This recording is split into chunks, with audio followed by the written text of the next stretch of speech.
That's how we should be worshiping God, na every time na merong lumalabas sa bibig natin, naniniwala at nananampalataya tayo na ang Diyos ay mabuti. Ang kanyang kabutihan ay magpakailanman. We are not just singing sa Panginoon dahil every Sunday we have to sing worship, we have to sing praise, we have to pray, but sana let's decide and be intentional na every time we utter or tayo ay magsalita para sa Panginoon, we mean it.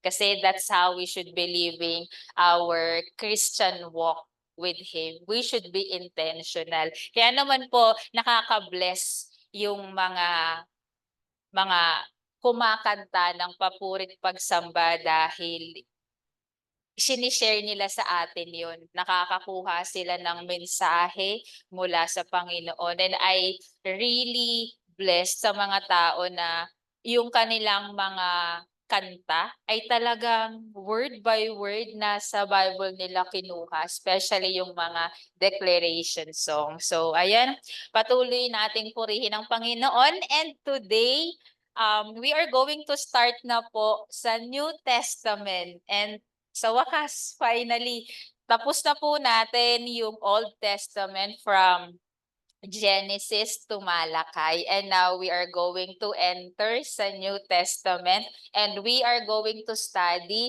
one of the first Gospels ng New Testament. And ako po ay naatasan ni Pastora Grace na umpisahan ang libro ni Matthew or ang magandang balita sa libro ni Matthew kasi po kailangan pang magpahinga ni Pastora Grace kasi grabe po, hectic ang kanyang schedule sa mission. So, let's continue to help her through prayers and yung mga matutulong po natin. So, dito po natutulungan natin siya kapag ginagawa natin yung responsibilidad natin na magbasa ng Bible, mag-aral ng Bible at patuloy na sundin ang kaparaanan ng Panginoon. So, ito po, we know that the last book po ng Old Testament is Malakay. And after that, 400 years had passed and God was so silent and there was no prophet after that. And after 400 years, meron po tayong gospel or the good news na inumpisahan po ni Matthew. At si Matthew ay isa sa mga disciples, apostles ni Jesus Christ. And ang sabi nga, isa sa mga Bible scholars, ang Gospel of Matthew daw is a bridge from old to new. Totoo po, no? Natapos tayo sa Old Testament and now si Matthew po, sa guidance po ng banal na espiritu ay kinonect niya ang prophecy that the Messiah will come from Old Testament to New Testament. That's why it's the good news that the King that has been promised in the Old Testament has come. So, to give you a context po, no, about sa background ni Matthew, we know that Matthew was a tax collector and he was a publican. And during that time, yung mga tax collectors po, hindi lang po galit ang mga Jews or Israelites, but kinamumuhian nila ang mga tax collectors. Bakit po? Kasi during that time, we know that Israel was in captive ng Roman Empire. And yung mga Roman Empire, kumuha sila para ng mga tao para kumolekta ng mga buwis. And during that time, lahat ng occupation, Roman occupation na ginagawa ng mga Jews, lahat yon may tax. So kung isisipin po natin, no, simula pa po ng panahon ni Jesus, may tax na hanggang ngayon. Nagsasuffer pa rin tayo sa tax. So kaya meron silang mga tax collector. And yung mga Jews, galit sila at tinuturi nilang kasalanan pag ikaw ay isang tax collector. But Jesus Christ called Matthew even though he was a tax collector. Bakit nga po ba sila sobrang galit? Mangongolekta lang naman ng tax or ng buwis. Ang problema po kasi is that yung mga tax collector, dapat kukuha lang sila nung amount na dapat nilang kunin. But sinosobrahan nila yun. Kung ganito yung amount, kunwari ilang shekels lang, 2 shekels, 3 shekels yung buwis nitong taong to, gagawin nila, dadagdagan nila yan. So, ang tingin ng mga Jews noon, binitrade mo kami. Niloloko mo pa kami. Kaya sobra yung galit nila. Kaya nga sa Luke 3:12-13, ang sabi dyan, collect no more than you are authorized to do. Kasi nga, ginugulangan nila yung mga Jews. Isipin mo, kababayan nila nahihirapan. But sila pa yung nanggugulang, nanloloko. Kaya galit na galit sila sa mga tax collectors. And then si Matthew is katulad din po natin na he's a sinner kasi if you are a tax collector, you are considered to be a sinner. Kaya nga po, sabi sa Romans 3:23 that we are all sinners. And sa Judaism po, yun yung pinaka-worst na sin na magagawa mo is if you are a tax collector. And then, tax collectors nga were sinners by trade. They lie, they cheat, para sila yumaman. During that time, kapag tax collector ka, may maganda kang bahay. Kapag tax collector ka, meron kang magandang damit, meron kang magandang sandals. Kasi tax collectors ka. Kasi ginugulangan nila yung mga Israelita more than what they have collected dapat. So dapat po hindi tayo ganun, no? And isa pong maganda dito is, si Matthew, isa siya sa mga eyewitness ng ministry ni Jesus Christ during that time.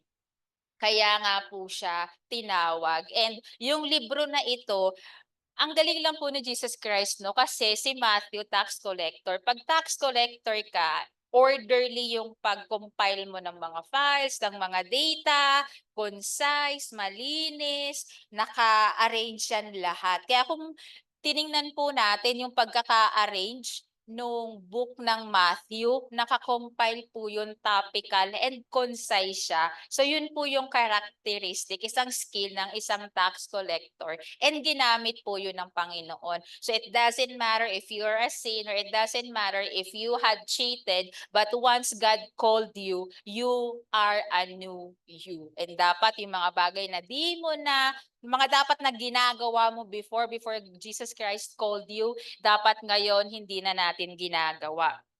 So ang Matthew po, ang audience nito ay mga Jews.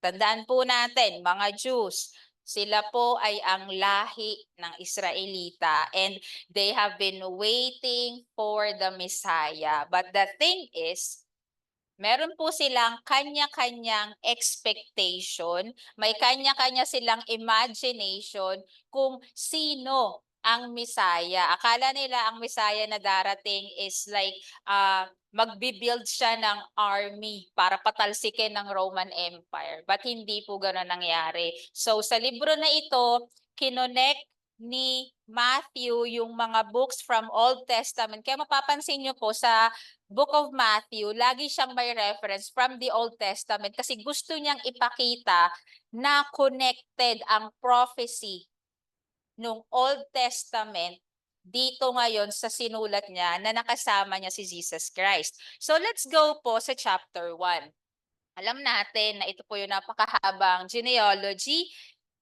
and birth of Jesus Christ. And sa chapter 1 po, this is the fulfillment of prophecy and Israel's expectation. And when we come to see Christ, it is the Greek translation of Messiah. They are expecting the long-awaited Messiah and all over the world. Hindi lang po mga Jews. Bakit? Kasi later on, ma-encounter natin yung mga Magi. So si Matthew po, he didn't begin with Jesus' birth, but he traces back the root ni Jesus Christ sa Old Testament from Abraham to Jacob and then hanggang kay David. Kaya nga po sabi sa verse 1, this is the genealogy of Jesus, the Messiah, the son of David, the son of Abraham. Sabi ko, Lord, ang haba naman nitong mga pangalan na to. But what is the important thing. Kasi kung binasa po natin yung isa-isa, meron po ako napansing 3 pangalan. Una, mga babae po sila. Una si Rahab, si Ruth, and si Tamar. And I had researched these people and dalawa po sa kanila ay Gentile. Kilala natin si Ruth, isa siyang Moabite. He is outside the covenant of God and she was a Gentile. Napangasawa niya si Boaz. And then si Rahab, Gentile prostitute na isa sa mga ginamit ng Panginoon para tulungan sila, Joshua.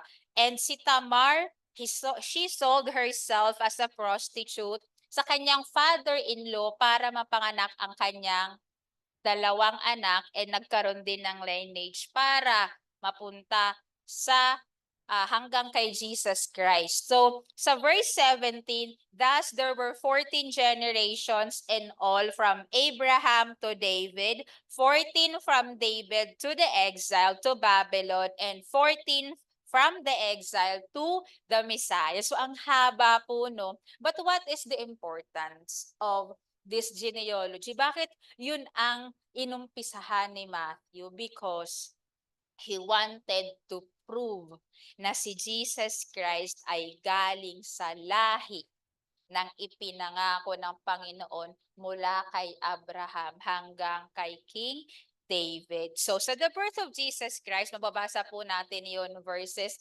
18 to 24. Sabi sa verse 29, she will give birth to a son and you are to give him the name Jesus because he will save his people from their sins. So malinaw po, ang sabi dito, binigay si Jesus Christ nung binalita ng anghel na ipapanganak mo, Virgin Mary ang batang ito, hindi si Mary ang nagbigay ng pangalan, but ang Panginoon. Sabi, you will name him Jesus and he will save his people from their sins. Malinaw po, he will save them from their sins. Kasi ang ine-expect ng mga Israelita, ng mga Jews is that they will be saved from the pain, from the oppression, from the difficulty they were experiencing during the Roman Empire. And hindi po nila maintindihan. Kaya hindi nila matanggap na si Jesus Christ ang tinuturos na Kingdom of Heaven. Sabi nga sa verse 22, ito po yung fulfillment ng prophecy sa Old Testament. All this took place to fulfill what the Lord has said through the prophet. The virgin will conceive and give birth to a son, and they will call him Emmanuel, which means God with us. Grabe po si Lord, no? Nagpadala siya ng isang tao para iligtas tayo sa kasalanan at hindi lang para iligtas, para lagi nating kasama. Because ang sabi, Emmanuel, God with us. So wag nating iisipin na hindi tayo kasama ng Panginoon. Maybe pinipili natin na wag isama ang Panginoon sa buhay natin, but God promised that He is with us. So, sa chapter 2, ito naman na po yung wise men or kung makikita natin is magi. So, ito po yung wise men from the east, hindi po sila mga taga-Jerusalem. Kaya nga po ito yung naging implikasyon na hindi lang ang mga Jews ang naghihintay kay Jesus Christ, kundi iba't ibang lahi. And then sa chapter 2 din po natin makikita yung pagtakas mula sa Ehipto at pagbalik muli sa Israel. Bakit po? Kasi sa verse 1 to 2, after mapanganak po ni Jesus Christ sa Judea, Bethlehem, during the time of King Herod, Magi from the east came to Jerusalem and asked, tinanong nila, sabi, where is the one who has been born king of the Jews? Tingnan po natin, who has been born king? Alam naman po natin na magiging king ka lang if you have a kingship and maitatalaga ka bilang king. Pero ang sabi dito, who has been born? Ipinanganak na maging isang hari o pinanganak na hari of the Jews. We saw his star when it rose and have come to worship him. So other people recognize na Jesus Christ has been born king. And Si Herod, nung nalaman niya na merong pinanganak na sabi siya yung magiging king of the Jews, alam na mo naman po natin, si King Herod, na meron siyang character na ayaw niyang nakithreaten yung position niya. Kahit nga po yung mga kapamilya niya, kamag-anak niya, pinatay niya or pinapatay niya para hindi maagaw yung trono sa kanya. Kaya po nagkaroon ng escape. Pinapunta nung anghel, sina Joseph and Mary, kasama si Jesus Christ, pumunta muna kayo ng Egypt. Ang sabi nga po doon is that, verse 13, when they had gone, an angel of the Lord appeared to Joseph in a dream. Get up, he said, take the child and his mother and escape to Egypt. Stay there until I tell you, for Herod is going to search for the child to kill him. Yan na po yung alam natin na Bible story na pinahanap yung mga bata na 2 years old or less than 2 years old para ipapatay, para mawala yung threat sa position ni King Herod. But God is sovereign sa buhay ni Jesus Christ, kaya pinadala ang mensahero, doon muna kayo sa Ehipto. Ang kulit po, no, yung mga Israel din po, di ba? Nung nagkaroon sila ng mga pangyayari sa Old Testament, sa Egypt din sila pumunta. So that's part of the prophecy in the Old Testament that even Jesus Christ will escape para makapunta sa Egypto to save his life during that time. So sa verse 14, so he got up, took the child and his mother during the night and left for Egypt, where he stayed until the death of Herod. So namatay na po si King Herod dito. Pero ang sabi diyan, and so was fulfilled what the Lord had said through the prophet, out of Egypt I called my son. Kasi doon nila pinapunta. So, yun na nga po, nagpabigay na ng edict si King Herod na patayin yung mga boys sa Bethlehem. Kasi galit siya, nagalit siya. Ginulangan niya pa yung mga magi. Sabi niya, saan nyo natagpuan ang batang ito? Sabihin nyo kung saan at gusto ko siyang i-welcome, gusto ko siyang i-worship. But his intention was, I want to kill this child. So umalis na yung mga magi, meron silang dalang regalo. Alam naman po natin yung mga regalo nila, gold, incense, and myrrh. So yung gold speaks of royalty, incense speaks of divinity, and myrrh speaks of death, which is being prophesied that Jesus Christ will be put on the cross for our sins. So, sabi nung mga magi, umalis na sila, pumunta sila sa mag-asawa para i-honor si Jesus Christ. Pero naka-receive yung mga magi na dream na sabi, wag na kayong bumalik. Wag na kayong bumalik kay Herod and umuwi na kayo. And the good thing was that yung mga magi, wise men, they obeyed kung ano yung dream na nakuha nila. So, di na sila bumalik. So, nagalit po si Herod. Nagalit si Herod kasi sabi niya, naisahan ako ng mga wise men na to. Naisahan ako, sabi, dadalhin sa akin, hindi naman pala.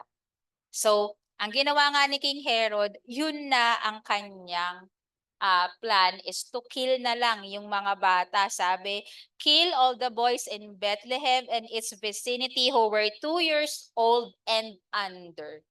Grabe po, no? Bata pa lang si Jesus Christ, gusto nang patayin. So, nung namatay na po si King Herod, nasa Egypt sila, ang sabi, bumalik na kayo sa Nazareth, wala na yung threat ni Herod. Pero, nung nabalitaan ni Joseph na yung anak naman ni King Herod yung namumuno, natakot siya. Kaya ang ginawa nila, imbis na pumunta, bumalik doon sa Bethlehem or doon sa Israel, pumunta sila sa Nazareth.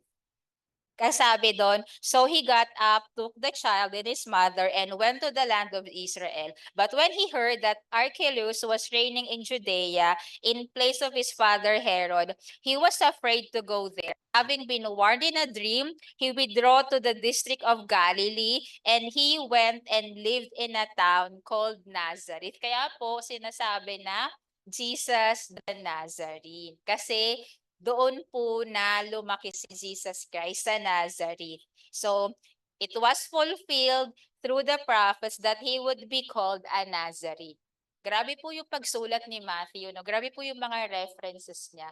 Kaya hindi pwede nating sabihin na, ay, may mga mali sa Bible. No, Matthew po is one of the first witnesses sa ministry ni Jesus Christ. So let's go sa chapter 3. Ito naman na po yung ministry ni John the Baptist and yung baptism ni Jesus Christ. Alam naman natin na John the Baptist had paved the way for the coming of Messiah, which is the Jesus Christ. And during that time, si Jesus Christ, hindi pa siya nagmi-minister.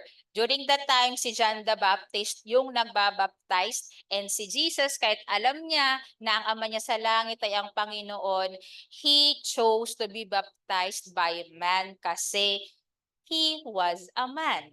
Kaya ang sabi nga po sa verse 1 to 3, in those days John the Baptist came preaching in the wilderness of Judea and saying, repent.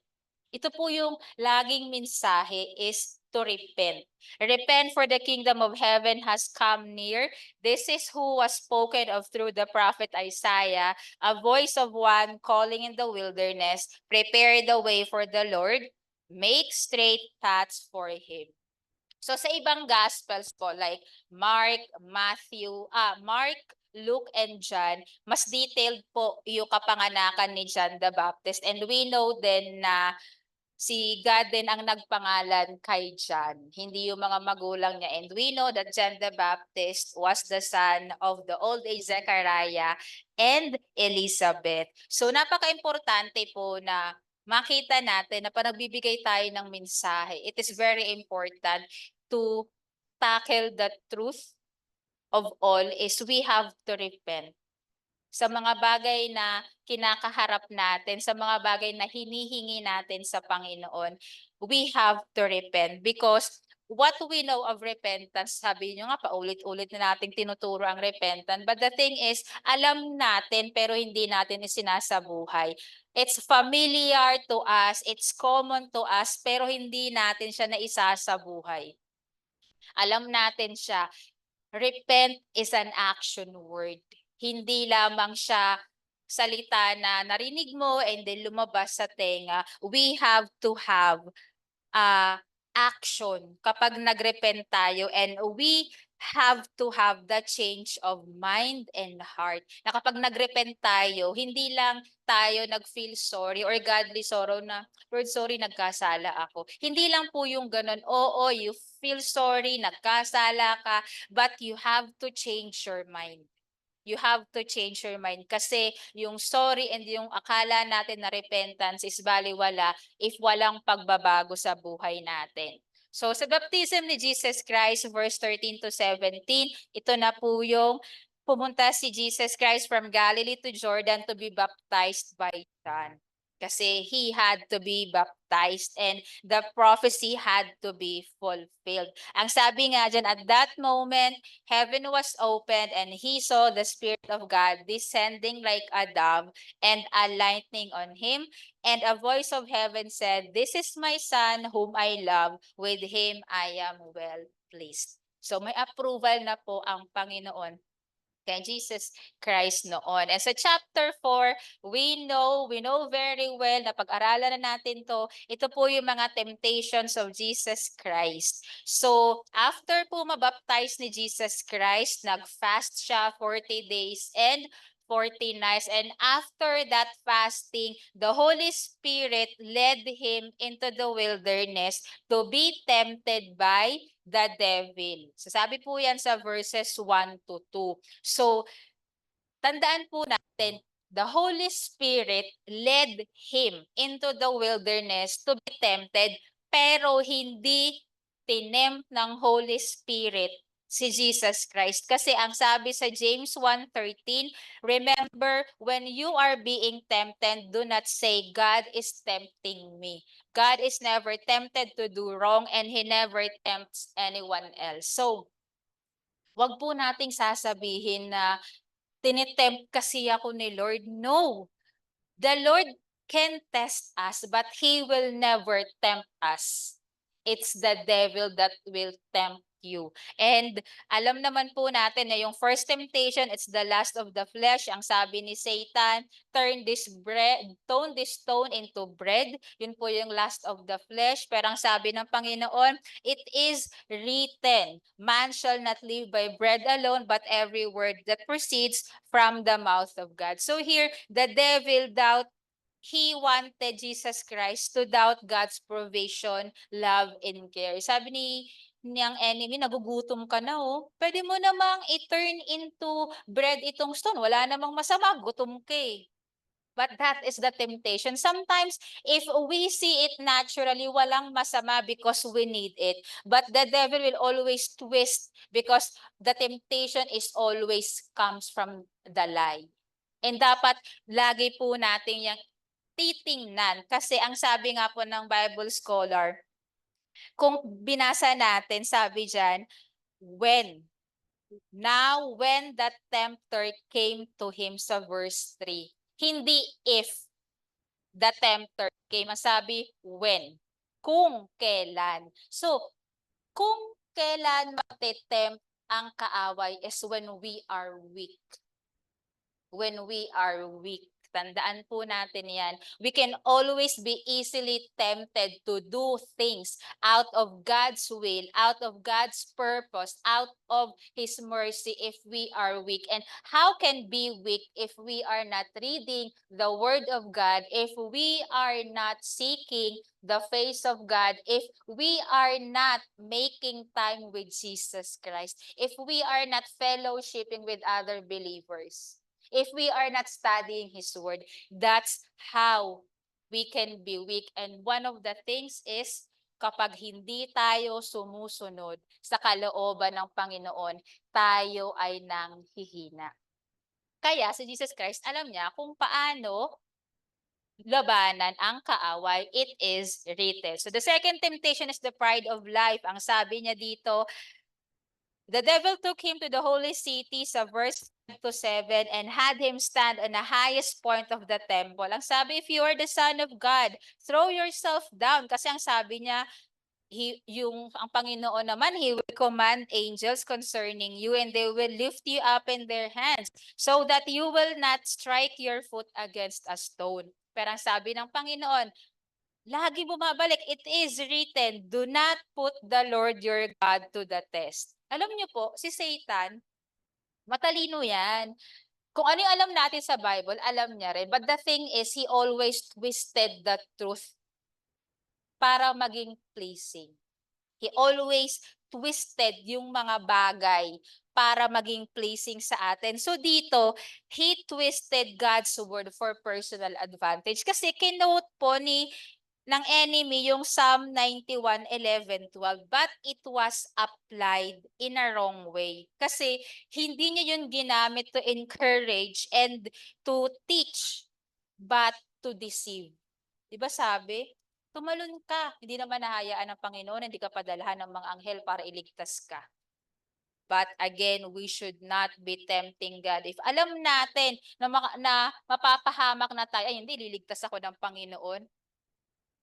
Dapat po sa buhay natin, hindi natin tinitempt ang Panginoon. We know that God is merciful. We know that God is the God of forgiveness. We know that God gives us chances. But don't tempt God. Huwag nating i-tempt ang Panginoon. And the third temptation is the lust of the eyes. Ito na po yung gusto ni Satan is to worship me. Which is hindi niya yun nakuha. Nung nag-rebel siya po, di ba? Gusto niya i-worship siya. Hindi yun na nangyari. Ang sabi niya, all this I will give you if you will bow and worship me. Pero ang sabi ng Panginoon, away from me, Satan. It is written, worship the Lord your God and serve Him only. Ito ang greatest commandment ng Panginoon. Yung first commandment niya, love the Lord your God with all your heart, with all your soul, with all your mind, and all that is within you. And ito yung gustong nakawin sa atin ni Satan. Ako ang i-worship mo, ibibigay ko sa iyo lahat. And yun yung gustong-gusto niyang makuha sa mga anak ng Diyos is to worship and to recognize Him greater than Jesus Christ. But Jesus Christ always lean on sa katotohanan ng salita ng Panginoon because he knew na the temptation is always a lie. And kailangan nating maintindihan na yung temptation will lead us to fall. Pero dapat yung deception na meron tayo ay hindi makapangyari dahil mas iniintindi natin, mas pinipili natin yung God's truth kesa sa wisdom ng tao. Because a lot of people here are knowledgeable and full of wisdom. Kasi ginawa tayo ng Panginoon, tayo ay natututo. But the thing is, if you are going to choose between the wisdom of man and the truth of God's word, dapat piliin natin ang katotohanan ng salita ng Panginoon because the wisdom of man can be twisted and can be deceptive, especially if the intention of the heart of that person is to deceive you and to take you away from the presence of God. We should always be mindful. We should be always cautious. Kaya dapat we have to always wear the armor of God. Dapat hindi po natin nakakalimutan yan. And sabi sa 1 Corinthians 10:13, ito yung pangako ng Panginoon, no temptation has overtaken you except what is common to mankind. So ibig sabihin, yung mga temptation po natin is hindi unique sa'yo. What temptation you are experiencing is common to mankind and may salita ang Panginoon. Sabi diyan, God is faithful. He will not let you be tempted beyond what you can bear unless you choose to be tempted. Remember, kahit ayaw ng Panginoon, kung gusto mo and dinidesire mo yon and nag-give in ka, do not blame God because you have chosen that path to be tempted. Pag may nagtanong, paano naman Lord kung matempt ako? But when you are tempted, ang sabi ng salita ng Panginoon, He will also provide a way out so that you can endure it. He will provide a way out, but don't think that way out is easy. That way out will teach you to humble, will teach you the ways of God, and will teach you to be broken na yung pride mo ay hindi ang nangingibabaw. Dahil in the first place, tayo ay makasalanan. So, sabi nga rin po sa chapter 3, dito rin po nag-umpisa na mag-preach si Jesus Christ. Ito na po kasi yung time na si John the Baptist ay nakulong na, kinulong na. And sa Book of Matthew po, hindi po dito inilagay ni Matthew yung iba pang ministry ni Jesus Christ prior yung ginawa niya sa book ng Matthew sa Galilee. Kasi sabi po sa Gospel of John, marami pa siyang ginawang ministry sa Galilee and Judea. Like po yung earliest call of disciples, yung wedding at Cana. Ito po yung first miracle ni Jesus Christ na He turned water into wine, and then yung cleansing of the temple. In-interview niya si Nicodemus. Si Nicodemus po, siya po siyang Pharisee, if I'm not mistaken, na gusto niyang mas maunawaan yung mga binibigay na katotohanan ng Panginoon. And ito nga po yung na-record ni Matthew is yung nag-start na ng preaching si Jesus Christ. And sa verses 18 to 12, Jesus calls His first disciples. And we know, background story, si Andrew and si Peter, magkapatid po sila ay mangingisda. And tinawag sila ng Panginoon. And aside sa kanilang dalawa, nakita rin ni Jesus Christ si James and si John. Magkapatid din po sila. So bale, una po si Peter and si Andrew, then si John and si James na anak ni Zebedee. Pareho po silang mga mangingisda. So kung makikita po natin, when Jesus Christ called them, they were doing something. They were doing their job. They were doing their work. They were busy sa panahon na yon kasi they had to earn money para makabayad ng taxes, para hindi sila pag-initan ng mga Romans, hindi sila pag-initan ng tax collectors. So kung makikita natin, if you can recall yourself, what were you doing when God first called you? Isipin po natin, Lord, ano po yung ginagawa ko nun or nasaang sitwasyon ako nun nung tinawag mo? Ako po kasi, nung tinawag ako ng Panginoon, yun po yung time na mag-a-apply na ako ng exam para maging pulis sa NAPOLCOM. That was the time na I have decided na I want to be a police woman, police officer. Pero ang isip ko na naman po nun sa administration. Decided na ako, nag-resign na ako sa work kasi gusto kong mag-focus para mag-review and mag-exam. But that was the time that God called me, Anna, I'm calling you. Nung una, hindi ko maintindihan, but there were people who confirmed the calling sa akin. And kahit mabigat, sabi ko sa nanay ko, Ma, I will not going to pursue yung pagiging police. And then, nung una, hindi maintindihan ng nanay ko, bakit, ganito, ganyan. Hindi na ako nag-explain kasi di naman niya maintindihan during that time. But what matters most was I obeyed God and I followed Him. And I'm very thankful that until now, by His grace and mercy, nakakasunod ako sa Kanya. So kayo po, tanungin niyo si Lord, Lord, nasan ako nung tinawag mo ko? Because Jesus Christ, when He called His first disciples, they were busy. They were doing something. And sana po hindi tayo nabibisi ngayon sa mga bagay patungkol sa mundo, but we should be busy doing things for the kingdom of God. So, nung nakita po nila si Jesus Christ, nangingisda sila, iniwan nila yung net nila, iniwan nila yung magulang nila, and they follow Jesus Christ. So, yun po yung early record nung pagtawag ng first disciples niya.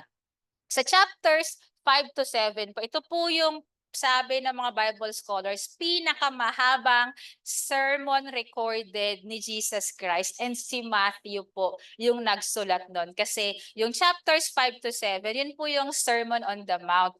Nandun po yung the Beatitudes, nandun po yung paano ka mamuhay, paano ka makitungo sa ibang tao, paano mo i-take yung law.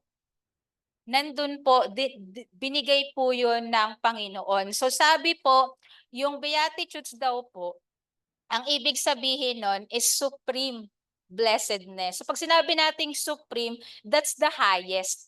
Supreme na eh. Wala nang makakatalo. No? So the Beatitude is supreme blessedness. Kapag tinranslate natin sa Greek, blessed, happy, and prosperous. Ang sabi diyan, blessed are the poor in spirit, for theirs is the kingdom of heaven. Blessed are those who mourn. So kung mapapansin nyo po, sa Beatitudes, yung unang part is negative and then yung next is laging for. Ibig sabihin, may karugtong pa yan. Even though you are experiencing frustrations, you are being rejected, may injustice, but sabi, if you are poor in spirit, yours is the kingdom of heaven. If you are mourning right now, you will be comforted.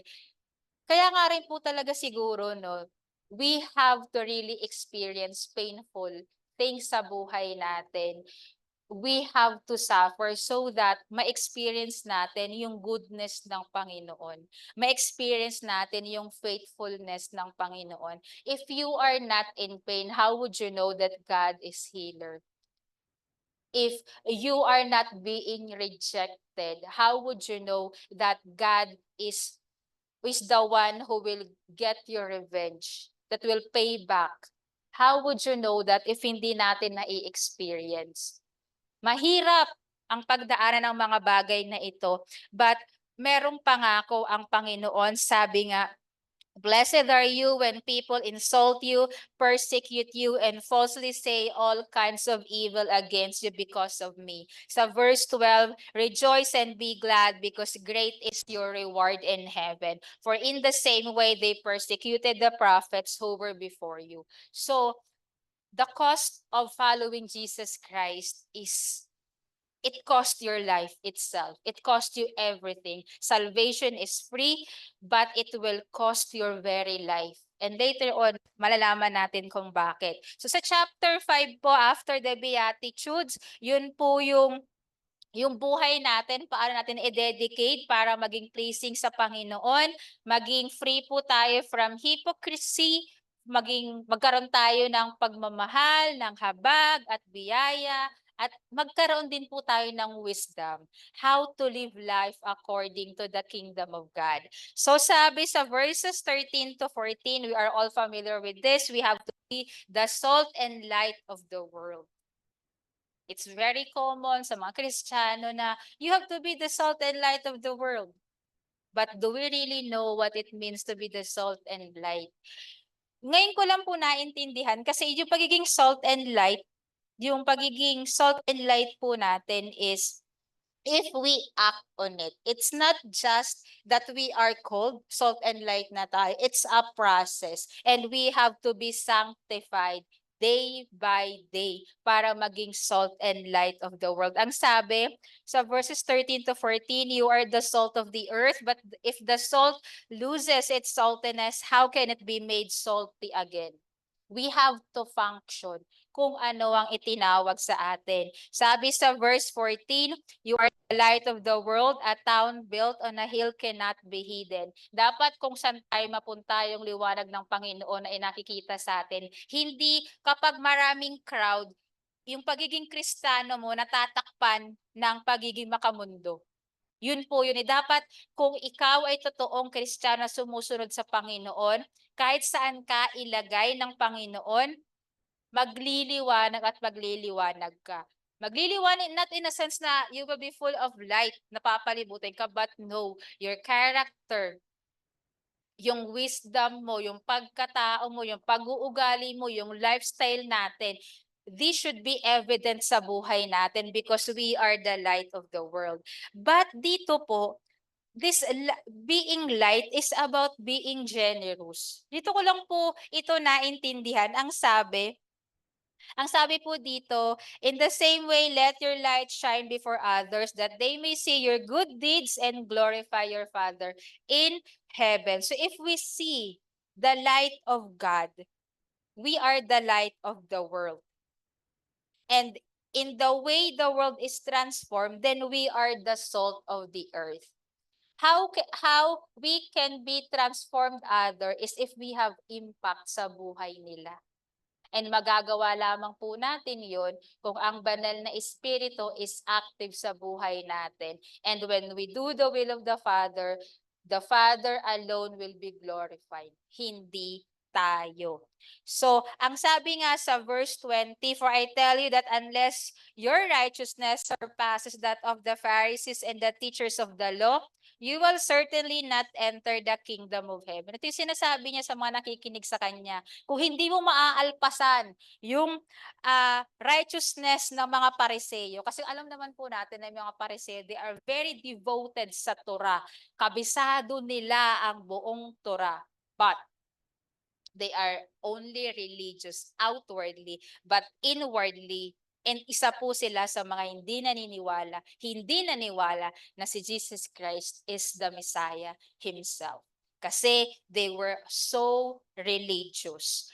And sabi sa verses 23 to 24, therefore if you are offering your gift at the altar and there remember that your brother or sister has something against, ito po yung nasa ministeryo tayo, no? May kanya-kanya tayong ministry sa bawat simbahan natin. May pinagkatiwala ang Panginoon na ito, dito ka sa ministeryo na ito, magturo ka, mag-evangelize ka, prophet ka, magturo. But ang Panginoon is He is not after what we can do to Him. Ang gusto niya, bago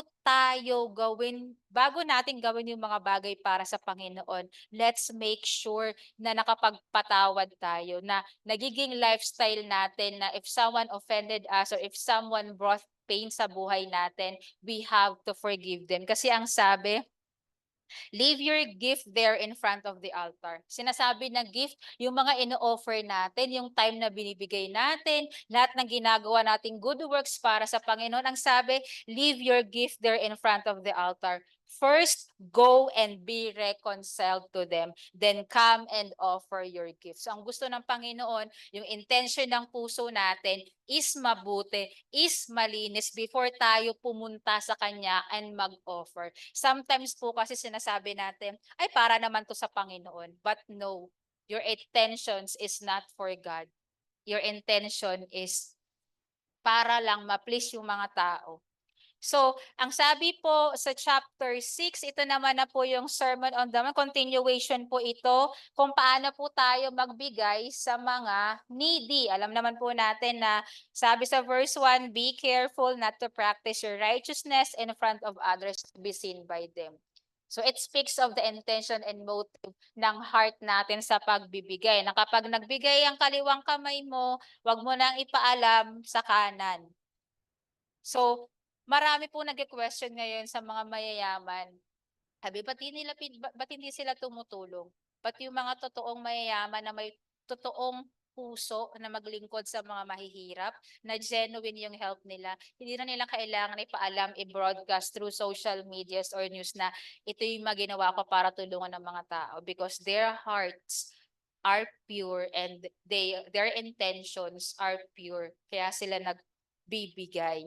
And sa prayer, ang sabi, and when you pray, do not be like the hypocrites. Huwag tayo mag-pray para magpa-impress sa ibang tao na ang galing niyong mag-pray, grabe.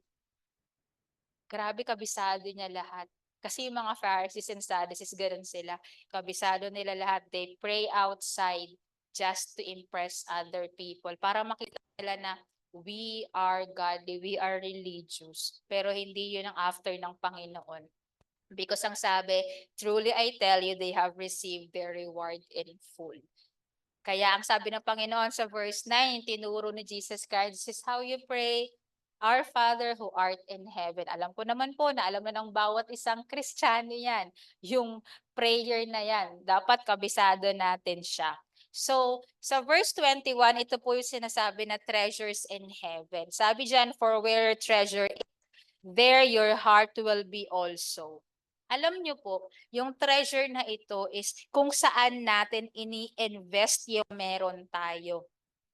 Sabi sa verse 22, the eye is the lamp of the body. If you are healthy, your whole body will be full of light. Yung light, kaya rin po kanina yung light of the world. Kung ang mga mata natin, ang sabi, your eye is the lamp of your body. If your eyes are healthy, your whole body will be full of light. But if your eyes are unhealthy, your whole body will be full of darkness. Tungkol po ito sa pagbibigay, pagiging generous. So, the idea na yung light means is that we have to learn the heart of the Father on how to be generous, on how to help the needy. Kasi if we are generous, it brings light to our lives. We are happier, we are content, we are satisfied, and we have peace when we know the heart of the Father to be generous. And yung darkness na sinasabi, it is our attitude eh. Yung pagiging kuripot, I have nothing against with that po. Kasi they are just, for me po they are just being shrewd. And they have this wisdom na I have to manage these resources for this and for that. Wala po akong against sa mga kuripot. But for those people na hindi sila kuripot pero madamot. Di ko po alam, parang ano po ba? Equal po ba ang pagiging kuripot at madamot? Equal po ba ang meaning nun sa inyo? Sa akin po kasi hindi eh. Magkaiba ang kuripot at madamot. Ewan ko po sa akin lang naman po yun. Magkaiba ang pagiging madamot. At wag po tayo maging madamot para sa kaharian ng Panginoon. Because if we are madamot, we are not filled with the light of God. Because God in heaven himself is a generous God. So sabi dyan, our attitude towards material treasure will either bring great light or great darkness sa buhay natin. Huwag po tayong maging madamot sa Panginoon. Huwag po tayong maging madamot sa kapatiran natin. Huwag tayong maging madamot sa ministeryo ng Panginoon. Because in the first place, wala tayong ginagastos sa buhay natin, wala tayong damit, wala tayong tahanan, everything wala tayo kung hindi ang Panginoon na nagsusupply. So, dapat man lang, 'wag nating pagdamutan ng Panginoon. Kaya nga po sabi sa verse 24, "No one can serve two masters." Alam niyo po 'yan, either you hate the one and love the other, or you will be devoted to the one and despise the other. You cannot serve both God and money. Mahirap po 'to, alam ko, dahil meron po akong experience early this year po, na-share ko nga lang po ito kanina. So sabi ko, hindi madali po. Siyempre po, bilang isang isang tao, I'm in the process of being humble before God and obeying Him and walking in the light of His word. So, may June po, may expected po ako na darating na pera. And it was a large of money, amount of money, kasi yun po yung oras na kung saan bibili na ako ng para sa sarili ko, sapatos ko and all, change of wardrobe nga kung gano'n. Kasi nga pag almost 6 months na ganyan, and babawi ako sa family ko para ma-treat ko sila and all. So, kapag May po kasi yung company po namin nabibigay sila nung kalahati ng 13-month pay nila. I am not sharing this to brag that I was able to do that, but it was the mercy of God, because the process na nangyari sa akin was very hard and painful sa part, because nung sinabi sa akin ng Panginoon na, kasabi ko nga po nung nasa Cebu kami, ano, saan ko kapag gagamitan yung half ng 13-month ko? And then before that, sabi nun ni Pastora Grace, I have to surrender something. Sabi ko, ano kayo sa surrender ko? So dumating na po yung March, April, and then dumating na yung May. So nung May na yun, sabi ko, uy, nandito na yung pera. And then sakto naman po, meron kaming mission trip sa Dumaguete. And hindi ko ine-expect na yung buong yon, I will be spending that para sa ticket. Hindi po yun ang maging dali. I'm telling you, it was really hard sa akin. But sabi ko, Lord, para sana yun sa akin and sa family ko. But when we learn to understand that we have to invest in the kingdom of God, nung una ayaw ko pa, sabi ko nga, Ju, may pa-swipe ka ba? Ay, kung may available ka pa ba na i-card? Sabi ni Julie, wala na. Then kay Jenny, sabi ko, Dil, meron ka pa ba? Kasi ayaw ko talagang galawin yung cash. So sabi ko, pa-swipe. And then, God really intended for me na mag-humble and mag-obey. Kasi si Janil and si Julie, sabi nila, "Tiyan, wala na, sagad na." So, pamahal na pamahal yung ticket ng Dumaguete. Sabi ko, ano bang gagawin ko? Nagmamatigas pa po kasi ako. But one night, sabi ko, wala na, di na to bababa. So wala po akong nagawa but to obey God and to book. Dati po si Julie pinapabook kasi wala pa akong confident mag-book kasi baka mamali yung pag-book ko ng ticket. But during that time, God guided me kung paano mag-book ng ticket. So sabi ko, ang hirap. Hindi po talaga madali, lalo kung yun yung kasi yung treasure ko eh. During that time, that was my treasure really, is for me to have a savings and to treat my family, makabawi man lang. But God, let me set aside mo, Ana, yan, unahin mo yung ministry, unahin mo kung ano yung kalooban ko. But true enough, hindi nagkulang ang Panginoon. So, yun po yung sinasabi na you cannot really serve money. Just serve God. Kasi yung perang yun has an eternal value dahil doon ko nilaan. During the process, my heart wasn't pure and I was so honest to God na, Lord, hindi ko kaya. Lord, bakit naman? Bakit?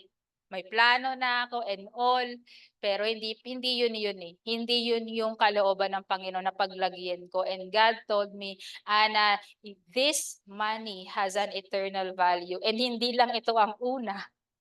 May mga susunod pa. So sabi ko, ang hirap naman. Totoo po, ang hirap bitawan ng pera. Ay, hindi pa ako naging plastic. Ang hirap bitawan ng pera kapag meron kang pinaglalaanan. But we should always prioritize the kingdom of God because God called me to do this. Sabi ko, ang hirap naman. So, ang ending po, wala akong nabili ni isa. Wala akong nabili ni isa, hindi ko na-treat yung family ko and all, but I was happy and I was joyful that time because yung conference po sa Dumaguete ng mga kabataan, it was victorious. It was because of God. Because God guided me and God was there to be exalted na mga kabataan. So yun po yun. Kaya nga po ang sabi sa verse 25, therefore, if you know where to invest your treasure, your man, ang sabi siya, therefore, sabi in conclusion, therefore, I tell you, kapag inilaan mo yung pera, yung resources sa Panginoon, ang sabi, therefore I tell you, do not worry about your life. What you will eat or drink, or about your body, what you will wear. It is not life more than food, and the body more than clothes. Look at the birds of the air, they do not sow or reap or store away in barns, and yet your heavenly Father feeds them. Are you not more valuable than they? Can any one of you worrying add a single hour to your life? Kapag pinili po natin na ilaan ang para sa Diyos ay sa Diyos, sabi diyan, therefore, you do not worry about your life. Uunahan ko na po yung sa succeeding na verse. If you seek His righteousness as His kingdom, all things shall be added unto you. And you know po the great things. Alam nila po ito na gusto ko yung brand ng Uniqlo kasi minimalist lang. And ilang months po, hindi nagkulang ang Panginoon. Through Pastora Grace, yung kapatid niya, yung mga hand-me-down na damit, which is kasya sa akin, halos lahat na po ng pants ko and ng t-shirt ko ay Uniqlo. Hindi ko na po kailangang bilhin. And mind you po, yung mga binigay, good as new. Para hindi pa siya mga nagagamit. Sabi ko, Lord, thank you. In that small things po, I appreciate. Kasi hindi nagkulang ang Panginoon. Gusto kong ipag-shopping sarili ko, but God had a way to provide me and that to glorify Him in an unexpected way. Sabi ko, Lord, thank you. Ang dami ko ng Uniqlo na damit. Ang dami ko ng yung mga gusto kong bilhin, may nagbigay na. Hindi siya luray-luray, hindi siya laspag. They are all good as new. Sabi ko, Lord, thank you. Nakaka-bless. So, dapat po nating matutunan, we really have to understand, to invest in the kingdom of God. Kaya nga po sabi sa verse 33, seek the kingdom of God above all else and live righteously, and He will give you everything you need kapag inuna natin ang Panginoon. Alam niyo po, kapag throughout po sa pagsunod ko sa Panginoon, no, it was nung narinig ko po si Pastora Grace about tithing. Bira lang po mag-preach si Pastora Grace about tithing. But when I came to understand na when you prioritize God, hindi siya magkukulang. Hindi po talaga. It is really, God is really proving in my life. Yes, it's hard na marami tayong kailangang bayarin, may mga bills, but sabi ko, Lord, thank you sa grasya at biyaya mo. Kasi kung ako, mahihirapan lang ako. But the thing is, the Spirit of God is in me, and I am accepting the conviction of the Holy Spirit. That's why I can follow. Sabi nga po sa verse 34, so do not worry about tomorrow, for tomorrow will bring its own worries. Hayaan natin yung kinabukasan yung mag-worry. So let's have a mindset of one step at a time, yung ngayon muna, yung nasa harap ko muna, hindi ko muna isipin yung bukas. Yung nasa harap ko lang muna. Because sabi, today's trouble is enough for today. Hayaan natin yung bukas, yung problema para sa bukas.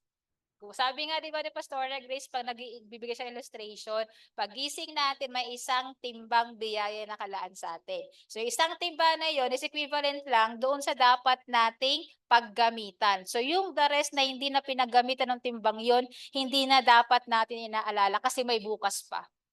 Itulog na lang po natin.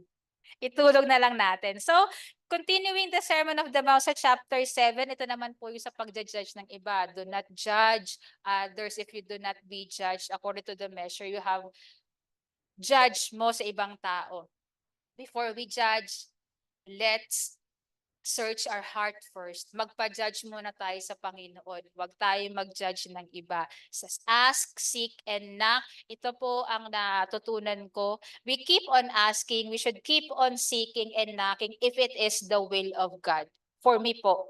Because even if you keep on asking, seeking, and knocking, if it is not the will of God, it is not the purpose of God for you to pray that thing, it will never happen. If it not happens, it will confuse you. And if it will confuse you, you will be disappointed. And if you get disappointed, magkakaroon ka ng doubt. And if you are full of doubt, you will be worried. You will face anxiety. Then if you have this anxiety, you will see yourself drifting away from God and you will let yourself get out of the presence of God.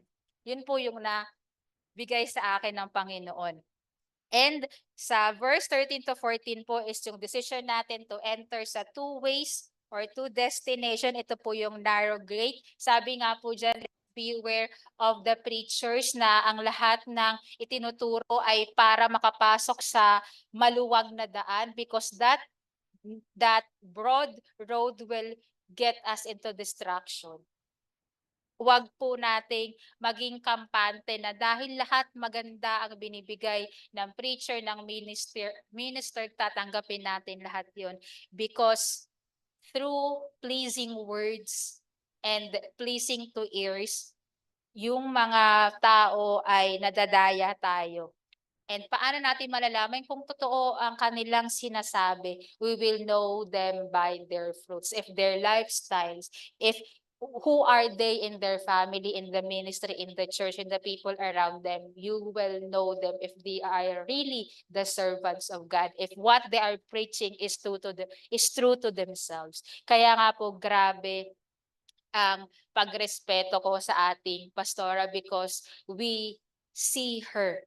What we see is what to get sa kanya. Kaya I praise God sa buhay ng ating pastora. And ganun din naman po tayo, yung bunga natin.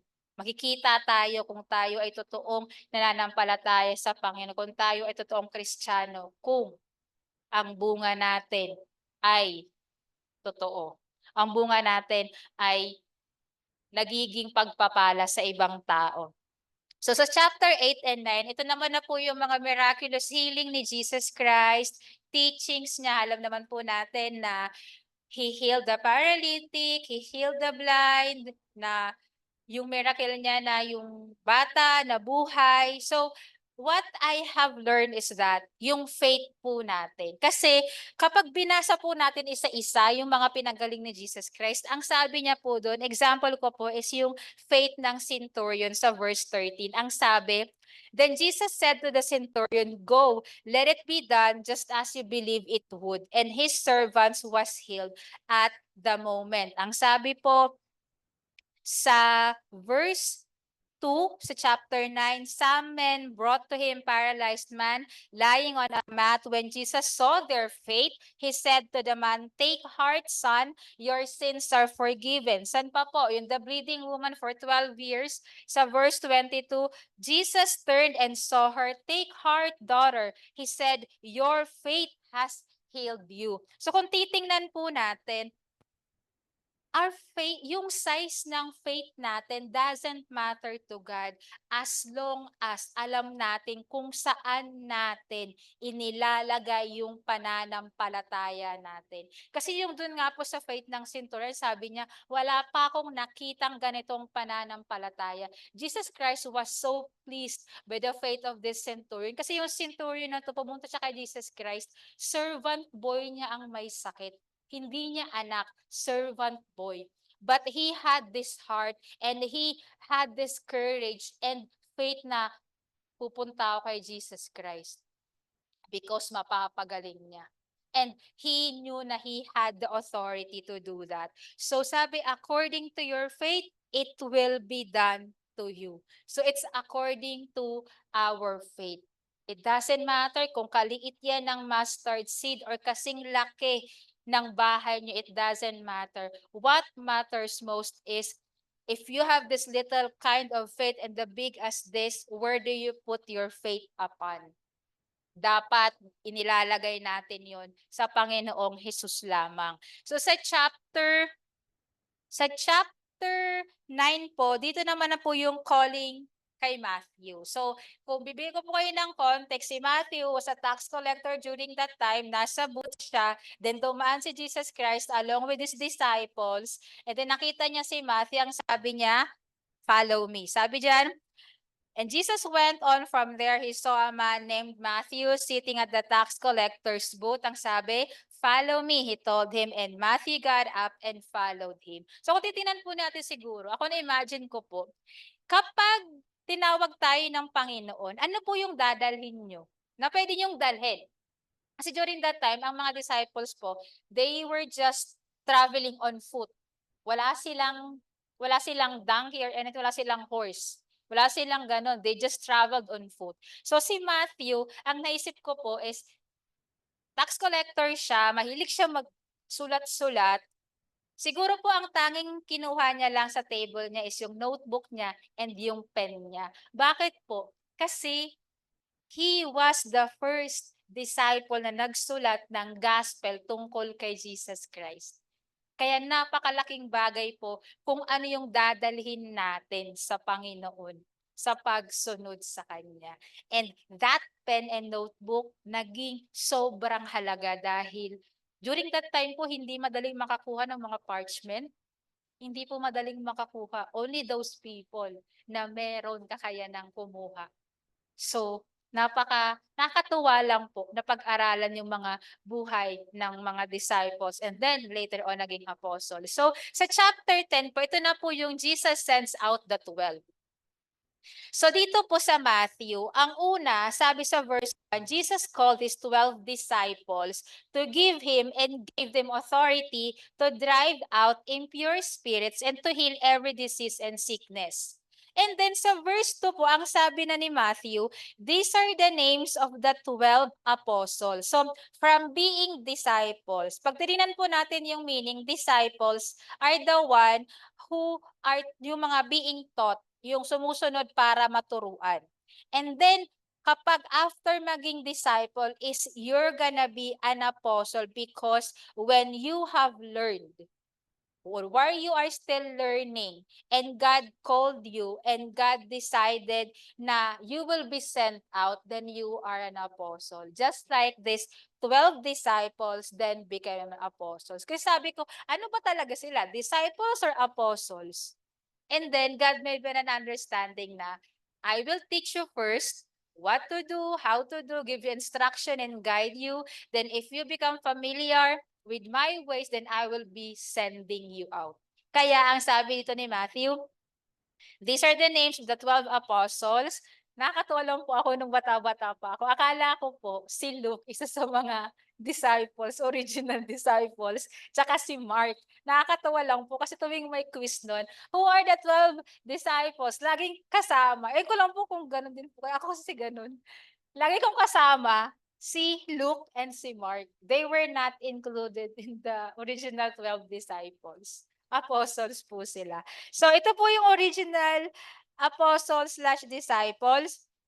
Simon, which is called Peter, and his brother Andrew, James, son of Zebedee, and his brother John, Philip and Bartholomew, Thomas and Matthew, may description siya, the tax collector, James, son of Alphaeus and Thaddeus, Simon the Zealot, and Judas Iscariot, who betrayed him. Alam naman po natin yan. So makikita po natin na all these disciples, apostles, they were called in different napaka-diverse. Iba't iba yung propesyon, iba't iba yung pag-uugali, iba't iba yung konsepto sa buhay, lahat, iba-iba yung lifestyle. So, ganun din po ang Panginoon sa atin. And we should be honored if we are called. Because, ang sabi dyan, ano nang basa ko po, ang sabi ng Panginoon na, I'm not here for the righteous. I'm here for the sinners. Ibig sabihin po, wag po nating ipagmalaki na tayo ay ginagamit ng Panginoon. Yes, we should be proud because we are called by God, but do not be entitled na I am this, I have this position or title sa buhay ko. Ako yung nagpi-preach, ako yung pastor, ako yung head pastor, ako yung worship leader, I am this one. Before you take that pride, balikan natin, we are all sinners. Kasi kung hindi ka makasalanan, hindi ka tinawag ng Panginoon. At kung hindi ka makasalanan, hindi natin makikilala ang Panginoon. So, we should understand that before we judge other people, we too ourselves are sinners. And we are just privileged that God called us to do His works, to do His ministry here on earth. And kapag tayo ay sinend out ng Panginoon, hindi naman tayo sasabihin na pumunta ka doon without any instructions. Nasulat po ang sabi sa verse 5, these 12 Jesus sent out, instructing them, go nowhere among Gentiles. Yun po yung sabi, huwag kayo sa mga Gentiles. Mag-focus tayo sa mga Israelites. Enter no town of Samaritans. Kasi alam naman natin na ang mga Samaritano at ang mga Jews ay hindi maganda ang relationship. But go rather to the lost sheep of the house of Israel and proclaim as you go, saying, the kingdom of heaven is at hand. So kung makikita po natin sa ibang gospels, ang nakalagay, kingdom of God. So nung sinearch ko po, ang sabi ng Bible scholars, ginamit daw po ni Matthew na kingdom of heaven kasi he is respecting sa mga Jews kasi they do not directly address yung God. So ginamit ni Matthew kingdom of heaven instead of kingdom of God, but they are just the same. Yun lang po. And then ang sabi, heal the sick, raise the dead, and cleanse lepers, cast out demons. So when God calls us, He will surely equips us and He will guides us. Hindi niya tayo iiwan sa ere. Lahat ng pinapagawa ng Panginoon ay ayon sa pananampalataya natin. Kaya po there is cost of following Jesus sa verse 38. Ang sabi, whoever does not take up their cross and follow me is not worthy of me. Whoever finds their life will lose it, and whoever loses their life for my sake will find it. So alam naman po natin na if we are on the cross, kapag ang isang tao ay napako sa krus, that is death by crucifixion, and during that time, that human death is very painful and humiliating kasi when we are dying to self, it will cause us so much pain.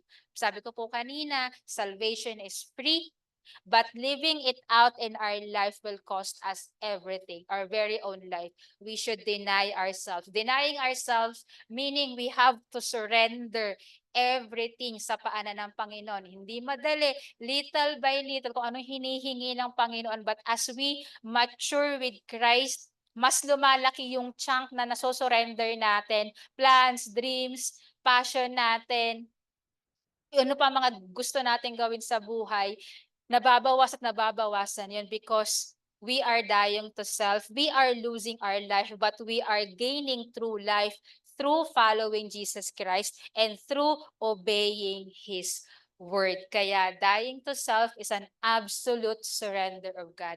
Hindi madali because it takes humility, it takes faith to surrender to God. Kaya in conclusion po, if we are in a situation where God is standing in front of us, Jesus Christ is in front of us, and He is asking us between our comfort. Kasi if we're Christians, especially to those who are called by God, sabi niya nga sa mga disciples na kahit saan sasama ako sa inyo, Panginoon. Pero ang sabi niya doon, even foxes have holes in their head. Kasi kapag tayo tinawag ng Panginoon to do His things, wala tayong permanenteng lugar. Hindi natin alam kung saan tayo matutulog, but God provides, God cares. Kaya it will cost us everything. Yung makomportable sa buhay natin, it will become uncomfortable if God is teaching us His ways because being called by God is privileged. Iiwan natin. That means we are leaving something behind.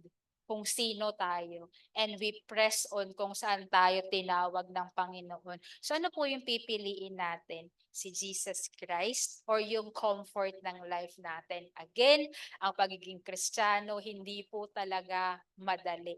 But for Jesus Christ, everything will be worth it. Kasi alam nyo, alam ko, bakit ako sumusunod sa Panginoon. So that's why we should assess our commitment, our devotion, our faith sa Panginoon, that we should be taking our cross daily, that we should be denying ourselves, we should be surrendering kahit maliliit na bagay sa Panginoon, because dun po tayo lalago sa pagkaunawa sa kaparaanan ng Panginoon. And we should surrender according to the will of God. Baka naman po surrender tayo ng surrender that is painful, disappointing, frustrating, pero hindi naman yung pinapasurrender sa'yo ng Panginoon. Baka pinipili lang natin yung sinosurrender natin just for the sake that, Lord, I am surrendering this thing to you. But baka hindi naman yun yung pinapasurrender. So in everything, we should be mindful and we should have this kind of wisdom that I am following God because this is what He told me. I am saying these things because this is what he told me to do. Dapat everything that we are doing is according to God, according to His kingdom. So, sa nabasa ko po na libro, ang sabi dito, the only thing with any eternal value is not we do in the name of the Lord, but what we allow Christ to do through us. Madali po kasi na tayong kumikilos lang. Kasi it's our own choice to do the things of God. But it's a different story when we allow Jesus Christ to do something through us and in us. Kasi ibig sabihin, pag may gusto ang Panginoon, may mawawala sa pagkatao mo, may mababawas kung sino ka, and it will be painful. Again, the only thing with any eternal value is not what we do, the good works in the name of the Lord, but what we allow Christ to do through us. So, pag nilay-nilayan po natin yung mga bagay na itinuro sa atin ng Panginoon, and I'm very thankful na sa bawat pagbasa ko ng Biblia, paisa-isa na uncover ko yung mga bagay na dapat kong matutunan, not just yung nagde-depend ako sa mga sermons, sa mga commentary, but na na by faith, mas nakikita ko na mas lalo akong napapalapit sa Panginoon because I choose to be. And when we desire, and if it is in the will of God, hindi pwedeng ipagkait yun sa atin ng Panginoon. So, let's pray. Hallelujah, Father God. Lord, we thank you. We thank you for the truth that you have given us. We thank you, O God, that we are called, we are chosen, Panginoon, to do your good works, O God.